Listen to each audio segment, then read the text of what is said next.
Now we are going to start the system. The name of the system is forced damped system. मतलब एक तरह से running machine analysis हो रहा है. बाकी तो रिजल्ट बताएगा. अभी हम कुछ नहीं कह सकते क्या होना है क्या नहीं होना है. That's why we have given the heading system.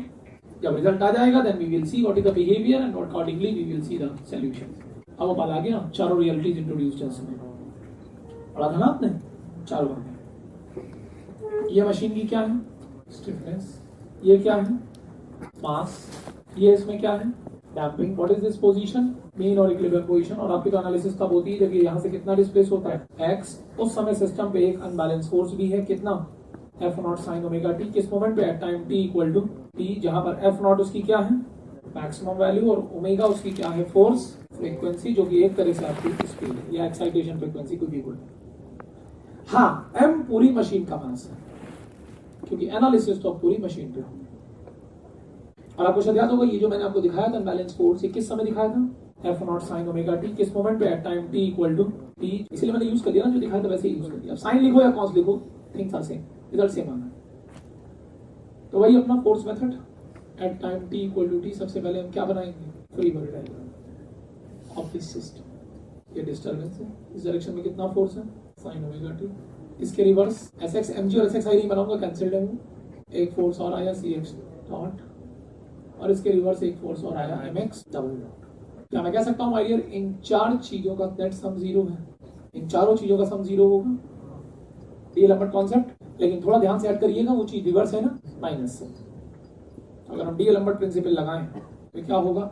mx double dot plus cx dot plus sx minus f0 is equal to zero. तो ये होगा, अगर m से डिवाइड करते हैं, x double dot plus 2 zeta omega n x dot plus x equal to, इसको तरह जाइए, f0 by m sine omega t. बोलो बच्चों, ये इक्वेशन आई. This is your equation of force damped system. अभी मैंने सोल्यूशन नहीं निकाला. This is the equation of force damped system. And my dear students, जरा इस पे ध्यान से देखिए. It's a second order differential equation having a first order term having a linear term. और राइट हैंड साइड भी जीरो नहीं है, फंक्शन ऑफ टाइम है. वो देखिए टाइम लगा है. और ये सारे डिफरेंशिएशन किसके रिस्पेक्ट में? मतलब ये जिसके रिस्पेक्ट में डिफरेंशियल है, राइट हैंड साइड उसी का फंक्शन है. तो मतलब अब तो CF के साथ साथ अब आएगा, तो दोनों को समेशन करना पड़ेगा. जो अगर आपको सोल्यूशन निकालना है, तो solution will be x is equal to CF plus PI. अब मैं दोनों दिखाता हूं आपको एक एक करके, क्योंकि जब तक हम दोनों को ऐड करेंगे नहीं, तब तक हमें फाइनल बिहेवियर दिखेगा नहीं ना कि क्या होने वाला है सिस्टम के साथ. We have to understand कि इस सिस्टम के साथ क्या होने वाला है. Okay, so let me show you CF. आपको याद है कभी बेसिक मैथमेटिक्स में जब हम कहीं कॉम्प्लीमेंट्री फंक्शन निकालते थे तो टेम्पोरली राइट हैंड साइड में क्या मान लेते थे? उसके बाद उस इक्वेशन का हम लोग सोल्यूशन निकालते थे. याद आया? और जो उस इक्वेशन का सोल्यूशन होता था वही इस इक्वेशन का CF होता था. कुछ याद है? मतलब can I say the complementary function of this equation, the complementary function of this equation will be the solution of that equation जिसका राइट हैंड साइड जीरो होता. यस और नो? थोड़ा सा मुस्कुराएंगे आप. पिछले 3 घंटे से आप यही इक्वेशन पढ़ रही हैं डैम्प्ड सिस्टम में. यहाँ जीरो था. चेक कर लो, चेक कर लो. डैम्प्ड सिस्टम की इक्वेशन और इक्वेशन में डिफरेंस क्या है?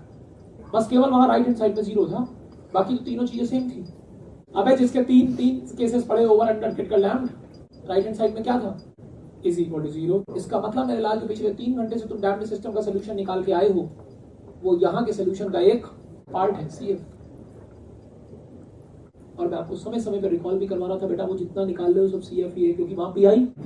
मैं कितनी बार आपको ये बात बता रहा था, वो सब CF है मेरे लाल. बस फर्क इतना है कि वहां का जो सोल्यूशन था वो यहाँ के सोल्यूशन का एक पार्ट है. तो आई होप कि इसमें समय बर्बाद ना किया जाए. ये तो निकाल ही क्या है. बस ध्यान रखना, जिसको तुमने वहां x लिखा था वही x यहाँ के CF है. तो कितने CF हो सकते हैं हमारे? 3. मतलब होगा कोई एक ही, लेकिन इन 3 में से कोई भी एक. ये डिपेंड करेगा कि हमारा सिस्टम कैसा है, ओवर है, क्रिटिकल है या अंडर डैम्प्ड है. और आपको शायद याद होगा इन दोनों में वाइब्रेशन नहीं थे और यहाँ पर वाइब्रेशन था. लेकिन एक मजा तीनों में था कि आफ्टर सम टाइम ये तीनों जीरो हो रहे थे. अच्छा एक बात बताइए, इन तीनों CF में सबसे गंदा कौन सा? सबसे गंदा अंडर डैम्प्ड. क्यों? चलिए मैं आपको सबसे गंदा दिखाता हूँ मेरे लाल, जिसके बाद गंदगी की चाहत खत्म हो जाएगी. सबसे गंदा अंडर डैम्प्ड है ना, मैं आपको सबसे गंदा दिखाता हूँ. बाकी सब तो उससे बहुत अच्छे हैं. सबसे गंदा अंडर डैम्प्ड है क्योंकि वहां वाइब्रेशन है. सही बोला आपने. मैं आपको सबसे गंदा दिखा रहा हूँ. समय काउंट करेंगे आप. मैं इसको डिस्टर्ब करके छोड़ रहा हूँ. टाइम काउंट करिए कितने सेकंड में ये जीरो होता है. ठीक है?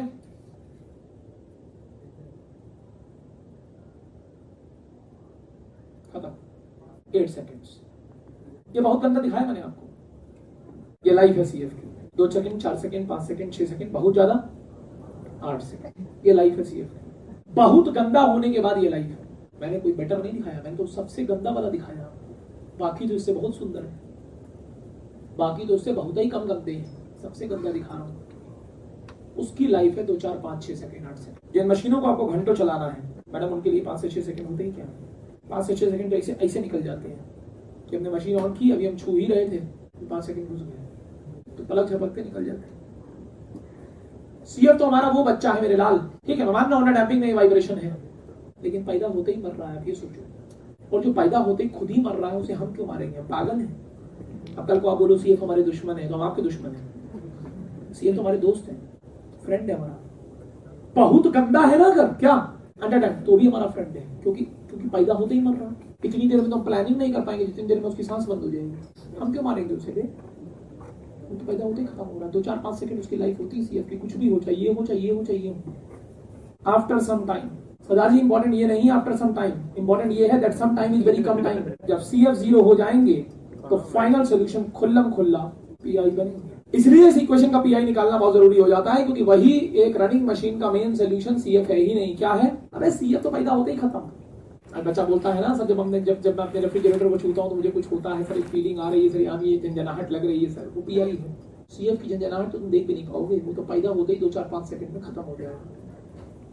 ये पीआई है। एक बाइक के स्टीयरिंग को सब पकड़ते हैं, एक ड्रिल मशीन को पकड़ते हैं, एक झंझनाहट फील होती है, रनिंग मशीन में होती है, वो पीआई। मैथमेटिक्स वालों को नहीं मालूम, पढ़ा के चले जाएंगे पीआई क्या। उनको कहना सर छू लीजिए एक बार, देख भी लीजिए पीआई क्या, बता देना। यही तो इंजीनियरिंग और मैथमेटिक्स में डिफरेंस है कि जिन टूल्स को वो लोग पढ़ाते हैं उन टूल्स को हम पढ़ाते नहीं, आंखों से देखते हैं, यूज करते हैं। रोज हजारों पीआई हम लोग लेके आते हैं, लेकिन आज तक नहीं मालूम पीआई होता क्या है। गाड़ी चलाते हैं तो स्टीयरिंग पे तो हाथ होगा ही होगा ना, क्या है वो? एक फोर्स डम्प्ड सिस्टम का पीआई। इसलिए पीआई निकालना जरूरी हो जाता है, क्योंकि जब तक पीआई देखेंगे नहीं इसका बिहेवियर क्या है, तब तक हम आगे देख नहीं पाएंगे ये क्या होना है। क्योंकि यहाँ का जो सोल्यूशन है वो मेनली पीआई है। सीएफ आएंगे, मैं मना नहीं कर रहा हूँ, आएंगे, लेकिन 2, 4 सेकंड, 4 सेकंड में खत्म हो जाएगा। ये आएगा और 2, 3, 4 सेकंड में 0 हो जाएगा ऑलमोस्ट। उसके बाद यही बचेगा।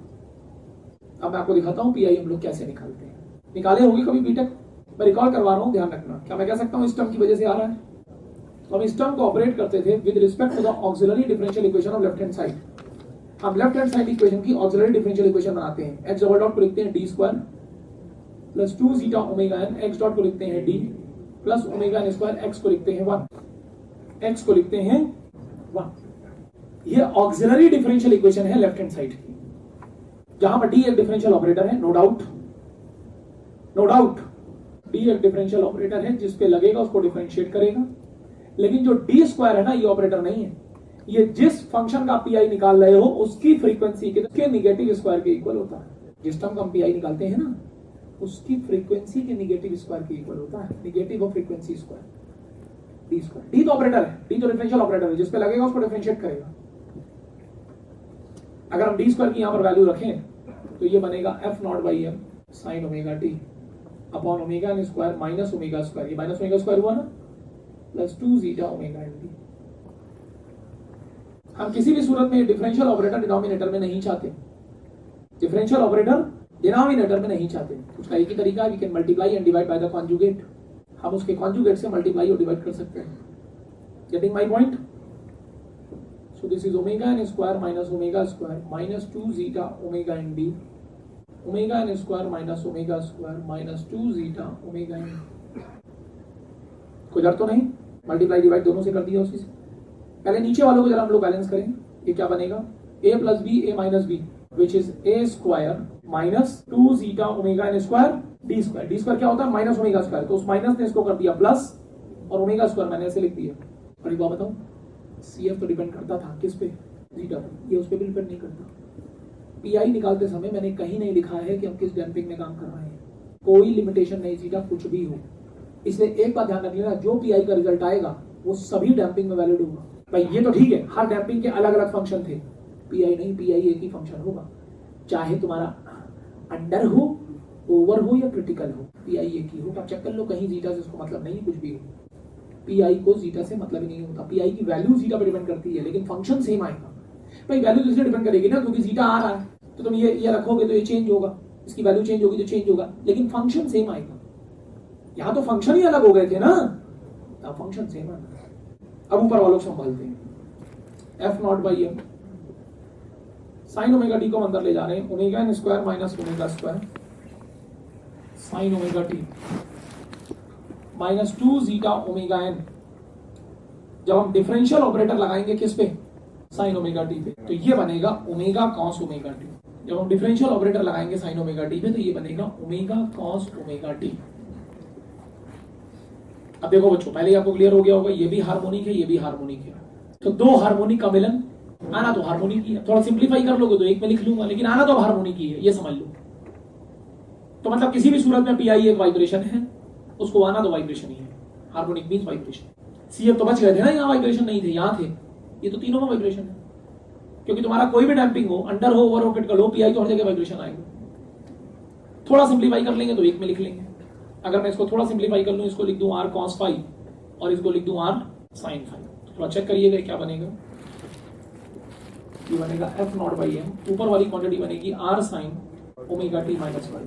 बोलो बच्चों, क्या मैं कह सकता हूं नीचे वाली क्वांटिटी जो होगी वो ये स्क्वायर प्लस ये स्क्वायर लगा, तो ये आर स्क्वायर होगा, एक आर कैंसिल हो गया, तो नीचे क्या बचा, आर बचा। ब्यूटीफुल। तो ये क्या बना, F naught by M sine omega T minus five upon नीचे आर का मतलब इसका स्क्वायर रूट। बच्चों ये आर स्क्वायर है ना, तो आर का मतलब इसका स्क्वायर रूट ही तो बचा, which is omega N square minus omega square whole square plus 2 zeta omega omega N whole square. एक लाइन और, उसके बाद पीआई खत्म, फिर हम लोग डिस्कशन चालू होगा मेनली। मेरे लाल, मैं अंडर रूट के अंदर से ओमेगा एन पावर 4 कॉमन लेना चाहता हूं, ध्यान से लेना, नहीं दर्द होगी बहुत। ओमेगा एन पावर 4 देखो कैसे लेंगे हम लोग, बहुत ध्यान से, ठीक है, बहुत ध्यान से, धीरे धीरे। एक काम करो, अंदर से ओमेगा एन स्क्वायर कॉमन लो, ये स्क्वायर हो जाएगा, 4 अपने आप हो जाएगा, तो ये बचेगा अंदर क्या, 1 minus omega by omega N square to the whole square plus, यहां अंदर से ओमेगा एन स्क्वायर कॉमन लो, ये स्क्वायर है 4 हो जाएगा, अंदर से ओमेगा एन स्क्वायर कॉमन लेना है, तो क्या मैं कह सकता हूं एक ओमेगा नीचे आएगा, 2 zeta omega by omega N whole square. क्या कॉमन हुआ, ओमेगा एन पावर 4, रूट के बाहर आगे क्या बनेगा, ओमेगा एन स्क्वायर। क्या होता है omega N square, S by M, ऊपर क्या लगा, F naught by M, F naught by M by S by M, M N cancel हो गया, क्या बचा, साइन ओमेगा टी माइनस, ये हमारा पी है। और एक बात तो श्योर है कि ये एक वाइब्रेशन है, वो भी विद फ्रीक्वेंसी ओमेगा, जो कि हमारी एक तरह से, अबे अब तो सुधर जाओ लाइफ में, गाड़ी तमीज से चलो। अभी तो मैंने अनबैलेंस फोर्स से दिखाया था ना आपको, अब तो मैं रिजल्ट खोल के बैठा हूं बे, अभी तो मैं फोर्स से आपको रिलेट कर रहा था मैडम, आपको थोड़ा सेटिस्फेक्शन मिला ना, यस और नो। अब तो रिजल्ट खोल के बैठा हूं, पूरा सेटिस्फेक्शन ले लो कि जो तुम्हारे हाथ में वाइब्रेशन घुस रहे हैं ना, ये वाइब्रेशन का रिजल्ट खुला, यही तो सोल्यूशन है तुम्हारा। कुछ समय के बाद, 2-3 सेकंड के बाद तुमने गाड़ी स्टार्ट करी, 3 सेकंड के बाद ये सोल्यूशन है, सीएफ गुजर जाएंगे। और अब तो तुम ये भी ना कहना शर्म अंडर डैम थी कि ओवर थी, ऐसी तैसी कोनो डैम, सीएफ में तुम बच गए थे, पीआई तो हर जगह वाइब्रेशन है, और वो भी किस फ्रीक्वेंसी पे, जो आपकी स्पीड है। इसलिए बोल रहा हूं, जो वाइब्रेशन घुस रहे हैं ना तुम्हारी बॉडी में, जो स्टीयरिंग पे वाइब्रेशन है, वो यही है, यही फील करते हो तुम। सर मैं एसी को हाथ लगाता हूँ, झंझनाता है, ले देख झंझनाहट, लिख दो उसको, पीआई इक्वल टू झंझनाहट। कोई भी डैम्पिंग हो, हर जगह ये वाइब्रेशन है। और ये इसका क्या है, आराम से बोलना, नहीं दर्द होगी बहुत ज्यादा तेज, बस थोड़ा सा बच्चों बर्दाश्त करना, बुरा लगता है लेकिन कुछ कर नहीं सकते, सोल्यूशन आया है, मानना तो पड़ेगा ही मेरे लाल। उल्टे लटक जाओ तो ना चेंज होगा, मानना पड़ेगा, जो बोर्ड पे चीजें गिर गई वही तुम्हें फील होगी और कुछ नहीं होगी। यस और नो, इसका एक एकदम प्यार से देखेंगी आप, प्यार से, गुस्से से नहीं देखना। इनको देखिए मैडम, इनको देखिए, इनको देखिए, इनको देखिए, इनको इनको इनको इनको इनको, स्क्वायर भी मत देख छोड़ना, वो भी देख लो, अंडर रूट का साइन लगा वो भी देख लो, ये डिवाइड बाय लगा, ये डिवाइड बाय लगा, सब देख लिया। खोज लो इसमें कहीं समय आ रहा है। इस पीआई का जो एम्पलीट्यूड है ना, ये टाइम पे डिपेंड नहीं करना, इंडिपेंडेंट ऑफ टाइम। और फिलहाल मैथमेटिक्स की फिलॉसफी इस बात को बोलती है कि जिस वेव का एम्पलीट्यूड टाइम पे डिपेंड नहीं करेगा, वो वेव ताहा उम्र खत्म नहीं होगी। सदाजी इस तरह के एम्पलीट्यूड आपको आज के पहले सिर्फ एक जगह दिखे थे, याद करिए वो पल जब मैंने दिखाया था नेचुरल वाइब्रेशन। याद है उसका एम्पलीट्यूड कांस्टेंट था आर, ये भी वही समझ लो आर, एस लिखाते हैं हम लोग इसको, ये लिखो आर लिखो, तुम्हारा मन तो चंचल होता है। पॉइंट ये नहीं हम इसको किससे दिखा रहे हैं, पॉइंट ये है इंडिपेंडेंट ऑफ टाइम है। क्यों बच्चा बोलता है सर मैं 5 दिन के बाद अपने रेफ्रिजरेटर को छूता हूं तो वही झंझनाहट फील होती है। ये पीआई उसी दिन 0 होगा जिस दिन तुम्हारी मशीन रुके, क्योंकि अगर मशीन रुक गई, सुनना, अगर मशीन रुक गई तो अनबैलेंस फोर्स खत्म, क्योंकि रनिंग मशीन नहीं है तो अनबैलेंस फोर्स नहीं है। अनबैलेंस फोर्स तब तक नहीं आएगा जब तक कोई रोटेटिंग या रिसीविंग पार्ट नहीं होगा। मशीन रुक गई तो पार्ट भले ही लगाओ रोटेट तो, अब जैसे पंखा रुका है, अब कोई बोले इसमें पीआई आ जाए, मूर्ख खुद कहां से आ जाएगा, ये तुम्हारे पास स्पीड ही नहीं है तो एफ0 ही नहीं होगा, 0 सब। हाँ बहुत ज्यादा, इधर देखिए प्यार से देखिए, देखते रहिए प्यार से। बहुत ज्यादा अगर किसी ने इस पंखे को हिला दिया, बहुत ज्यादा किसी ने हिला दिया, यूं कर दिया, ज्यादा क्या आ जाएगा, सीएफ। इनिशियल डिस्टर्बेंस से सीएफ आता है और सीएफ की एक लाइफ है। आप हिला दो इस पंखे को, देखो 2-4 सेकंड में यूं करता हुआ रुक जाएगा। लेकिन अगर ये फैन रनिंग है फिर तो हो गया रोटेटिंग रेसिप्रोकेटिंग पार्ट का गेम, फिर तो मेन सोल्यूशन सीएफ ही नहीं, वो तो खत्म 2-3 सेकंड में। जब तक ये मशीन चलती रहेगी तब तक ये पीआई आपके साथ रहेगा। आप 2 दिन 4 दिन नहीं, आप 2 साल बाद भी हाथ लगा लोगे रेफ्रिजरेटर को तो आपको वो पीआई नजर आ जाएगा, यस अभी भी है। इसलिए लोगों ने इस रियलिटी को स्वीकार कर लिया।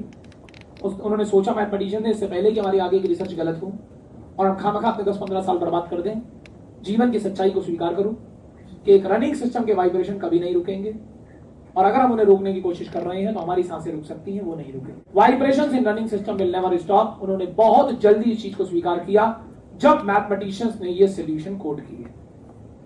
जब ये बिहेवियर खुले तो उनकी आंखें खुल गई कि बात इसकी नहीं है कि एम्पलीट्यूड 2 mm है कि 3 mm है कि 4 mm है कि 5 mm है कि 1 mm है कि आधा mm है। अभी मैं कहता हूं आधा नहीं, आधे का भी आधा है। विद रिस्पेक्ट टू टाइम ये चेंज नहीं होगा, ये उतना बना रहेगा। जब तक तुम्हारी मशीन चलती रहेगी ये तुम्हारे साथ रहेगा। भगवान का बैलेंस देखिए, इसलिए बोलते हैं कभी गलत नहीं बोलना चाहिए, लग जाता है।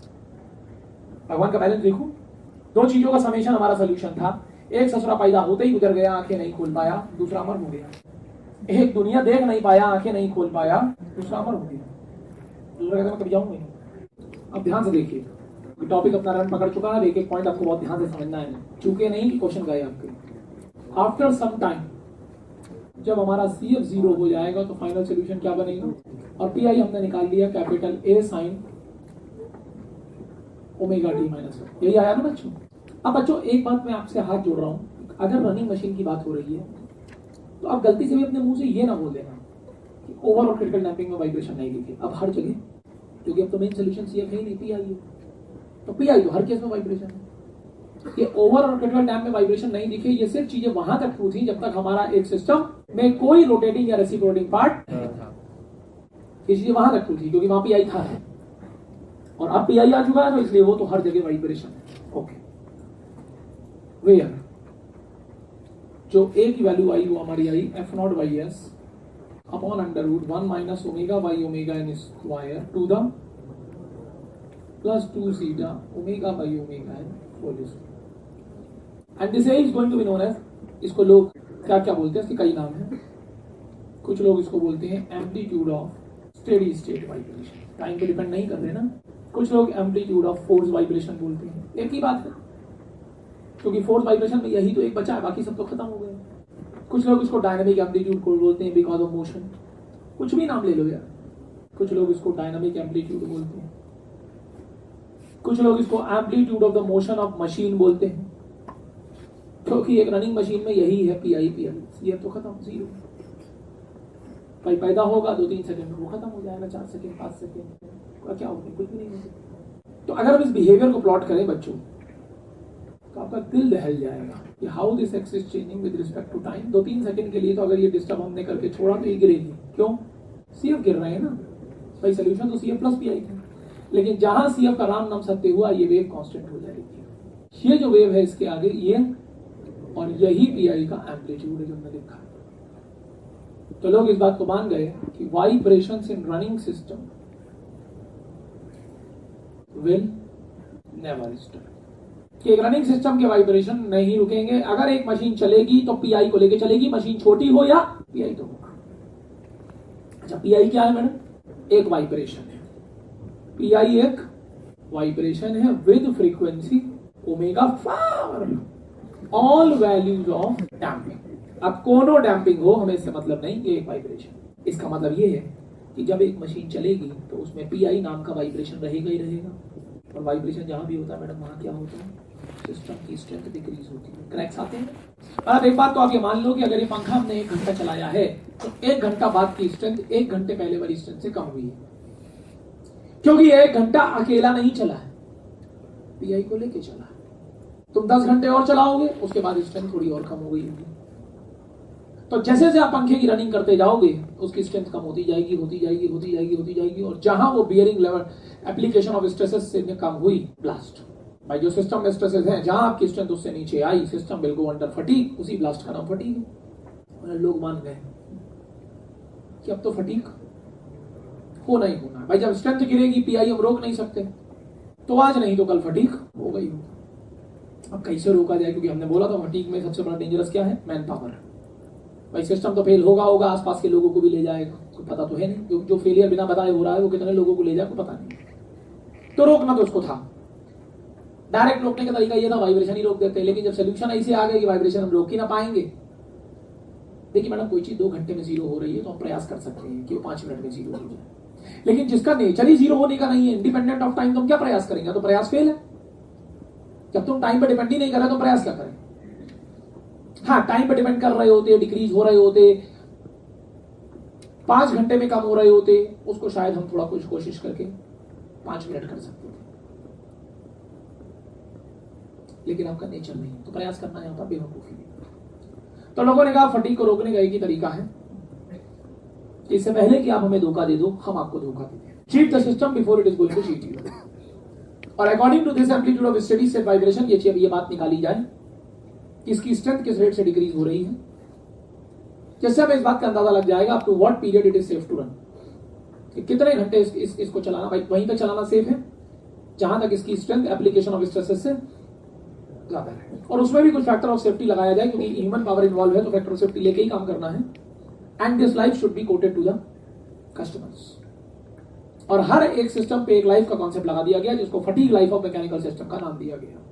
To stop the fatigue, every mechanical running system must have one running life, और उसी लाइफ का नाम था फटीग लाइफ। उसी लाइफ का नाम था फटीग लाइफ। हर मैकेनिकल रनिंग सिस्टम पे एक लाइफ का कॉन्सेप्ट लगा दिया जाए, और जिस दिन वो घंटे उसके पूरे हो जाएं, कितनी भी खूबसूरत लगे मैडम, उसको हटा दो, replace the system by the new system. यही तरीका है, क्योंकि उसके बाद वो कब सिग्नल फेल होगा, सिग्नल देगा नहीं।